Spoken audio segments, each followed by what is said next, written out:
இந்த வருஷம் ஐபிஎல்லையே very crucial டைம்னா இந்த மேட்ச் தான். Chennai super Kings versus Mumbai Indians. அதில் இன்றைக்கி என்ன நடந்ததுன்னு பார்க்குறதுக்கு முன்னாடி நம்ம சேனலை சப்ஸ்கிரைப் பண்ணிக்கோங்க, கொஞ்சம் சப்போர்ட் பண்ணுங்க ஃப்ரெண்ட்ஸ். அதாவது இன்றைக்கி மேட்ச் சேப்பாக் கிரிக்கெட் ஸ்டேடியத்தில் நடந்தது. ருத்ராஜா ஹார்டிக்கா நடந்தது. ஃபஸ்ட் பேட்டிங் பிடிச்ச மும்பை இந்தியன்ஸ் ஸ்டார்டிங்லேயே வில் ஜாக்ஸை தூக்குனார் அன்சுல் காம்பவுச். இதுலேயே மும்பை இந்தியன்ஸோட வீக்னஸ் அவங்களுக்கு தெரிஞ்சிச்சு. மும்பை இந்தியன்ஸை இன்றைக்கி முடிச்சு விட்டுடலாம் அப்படிங்கிற மாதிரி ஒரு பிளானோட ஒரு முனைப்போட வந்திருக்கிற மாதிரி தான் தெரிஞ்சது. பவர் பிளேலே ஒரு விக்கெட் இஸ் கான்.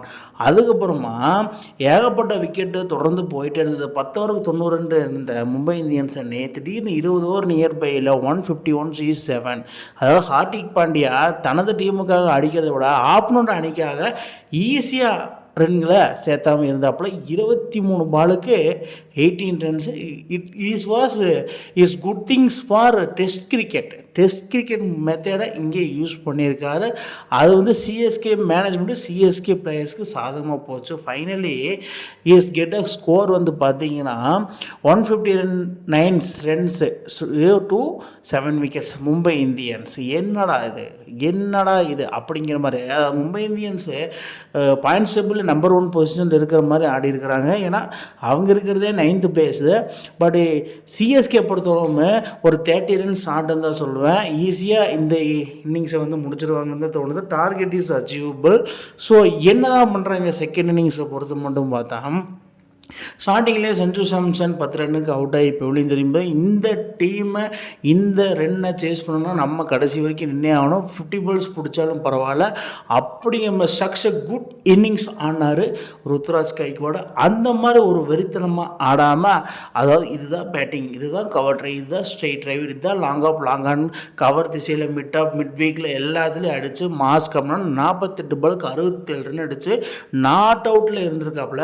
பட் அந்த உருவி பட்டேல் வந்தார், காட்டுத்தனமாக சுற்றினார், அவுட் ஆனார்.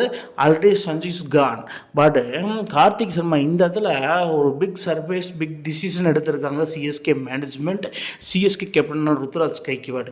இந்த இடத்துல சர்ப்ரைஸ் எடுக்கிறதுக்கு பரவா 14.5 crores எடுத்த கார்த்திக் சர்மாவை உள்ளே இறக்கி இருக்கிறாங்க. ஸோ அவர் என்ன பண்ண is good talent player. But அவருக்கு தனக்கான 39 பாலுக்கு ஒரு 50 அடித்து மாஸ் காமிச்சார். பட் இதுதான் குரூசியல் டைம். இந்த இடத்துல நான் சொல்லியே ஆகணும். மும்பையை பொறுத்தளவு இன்றைக்கி மேட்ச்சில் 159 ரன்ஸ் தான் அடிச்சிருந்தாங்க. ஸோ 7 விக்கெட் இழப்புக்கு. ஸோ அதுக்கப்புறம் ஈஸியாக சேஸபிள். அதாவது இந்த டார்கெட்டில் ஒரு டார்கெட்டாக நான் 17 ஓவர் 18 ஓவர்ஸில் அடிப்போம் அப்படிங்கிற மாதிரி நினச்ச சிஎஸ்கே கடைசி வரைக்கும் 19th ஓவர் வரைக்கும் போனாங்க. But success good innings for 3 players தான் சொல்லுவேன். ஏன்னா அன்சுல் காம்பவுச் 3 விக்கெட் எடுத்திருந்தார் ஃபஸ்ட் ஹாஃபில். செகண்ட் ஹாஃபில் பொறுத்தளவு உருவில் பட்டேல் நல்லா சைன் பண்ணியிருந்தார். But Kartik Sharma is too good. 39 பாலுக்கு 50 ரன் அடித்து தரமான சம்பவம். பட் வின்னிங் ஷாட்டும் அவர் தான் அடித்தார். ஒரு லேப் ஷாட்டில் மேட்சை முடித்தது வேறு லெவலான. கடைசி ஒரு 4 அடித்து மேட்சை ஃபினிஷ் பண்ணாப்புல. பட் ருத்ராஜ் கைக்வாட் ஒரு சிஎஸ்கே கேப்டன். அதாவது கேப்டன்சி இன்னிங்ஸ் அப்படின்னா என்னன்னு தெரியுமா? சடார் அடிக்கிறத விட கரெக்டாக கடைசி வரைக்கும் கொண்டு போய் டீமுக்காக உழைச்சேன் அப்படிங்கிற மாதிரி சொல்கிற மாதிரி, இவர் நம்பி போகலாம் அப்படிங்கிற மாதிரி பிளேயர்ஸ் நினைக்கிற மாதிரி ஒரு good innings for captaincy knock அப்படிங்கிற மாதிரி 48 balls to 67 ரன்ஸ் அடித்தார் பாருங்கள். சக்ஸஸ் குட் பேட்ஸ்மேன் அப்படிங்கிற மாதிரி தான் இருந்தது. But CSK comeback is so good. அதாவது மும்பை இந்தியன்ஸ் பொறுத்தளவு வான்கடையிலையும் Mumbai versus CSK battle CSK தான் வின் பண்ணாங்க. அதாவது சேப்பாக் ஸ்டேடியத்துலேயும் CSK was MI battle CSK தான் வின் பண்ணாங்க. So 4 points is too good. MI is out of the qualify அப்படிங்கிற மாதிரி தான் சொல்லலாம். Out of the tournament, out of the box என்ன வேணால் சொல்லலாம். MI is not possible in IPL 2026 in going and trophy is gone அப்படிங்கிற மாதிரி சொல்லியாகணும். But சிஎஸ்கேக்கு நல்ல future is shine good players. Another one is Ruturaj Gaikwad. CSK captaincy very good today.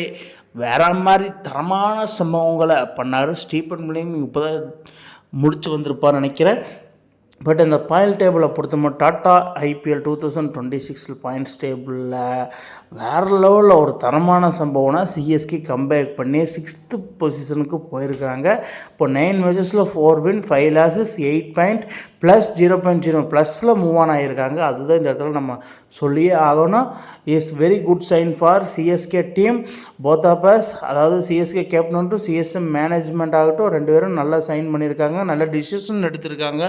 இந்த revenge வாரம் revenge வீக்கில் ஸோ என்ன பண்ண போகிறாங்க, அதாவது வாங்கினடி திருப்பி கொடுத்து செமிஃபைனல் ஸ்பாட்டுக்கு நோக்கி போவாங்களா என்னென்னு தெரியல. பட் மும்பையை பொறுத்த மட்டும் out of the tournament, out of the box என்ன வேணால் சொல்லலாம்.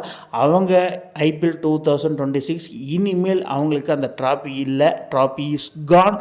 2027 பார்க்கலாம். பட் சூப்பர் கிங்ஸுக்கு அருமையான சான்சஸ் இஸ் தேர். ஸோ வாங்கின அடியெல்லாம் திருப்பி கொடுத்தோம்னா ஒரு சான்சபிள் இருக்குது.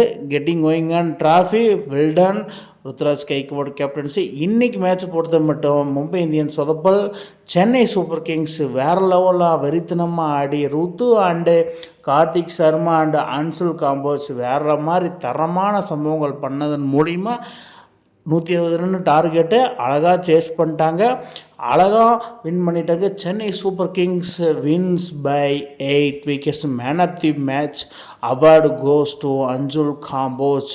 ஸோ 6th பிளேஸ்க்கு மூவ் ஆகியிருக்காங்க. ஸோ சென்னை சூப்பர் கிங்ஸ் இந்த மாதிரி ஆடி இருப்பாங்கன்னு யாரெல்லாம் எதிர்பார்த்தீங்கன்னு கீழே கமெண்ட் பாக்ஸில் கமெண்ட் பண்ணுங்கள் மக்களே. இந்த மாதிரி இன்ட்ரெஸ்டிங் கிரிக்கெட் வீடியோவை தெரிஞ்சுக்க நம்ம சேனலை சப்ஸ்கிரைப் பண்ணுங்கள், லைக் அண்ட் கமெண்ட் பண்ணுங்கள். மேலும் மேலும் உங்களுக்கு வீடியோ வந்துகிட்டே இருக்கும்.